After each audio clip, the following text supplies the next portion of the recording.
Nile নদীর তীরেই জন্ম নিয়েছিল প্রাচীন মিশরীয় সভ্যতা। নদী নির্ভর বসতি তাদের জীবনধারার মূল ভিত্তি। নিয়মিত বনিয়া জমিকে করেছিল অত্যন্ত উর্বর। সেচ ব্যবস্থায় নিশ্চিত করেছিল স্থায়ী খাদ্য উৎপাদন। খাদ্য সংরক্ষণ ছিল রাষ্ট্রীয় নিরাপত্তার ভিত্তি। বাজার ব্যবস্থা অর্থনীতিকে করেছিল সক্রিয় ও স্থিতিশীল। নদী থেকেই আসত খাদ্য ও পরিবহনের পথ। পাথর শিল্প গড়ে তোলে মিশরীয় স্থাপত্যের ভিত্তি।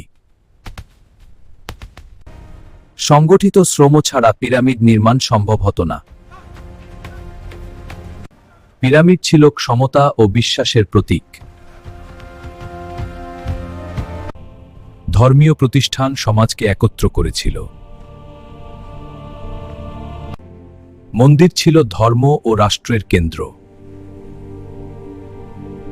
লিপি প্রশাসনকে করেছিল কার্যকর ও শক্তিশালী।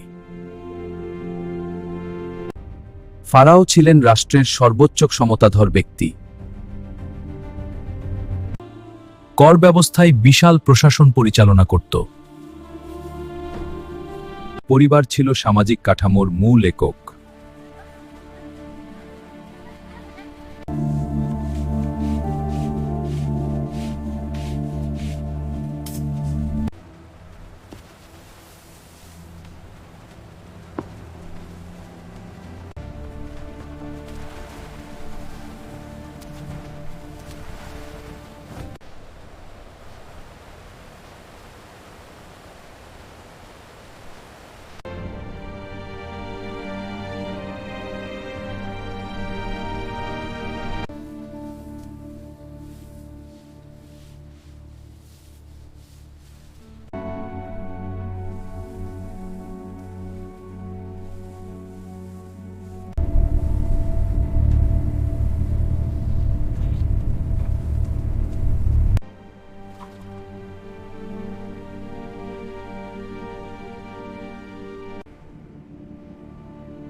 পিরামিড মানব ইতিহাসের এক অনন্য কীর্তি।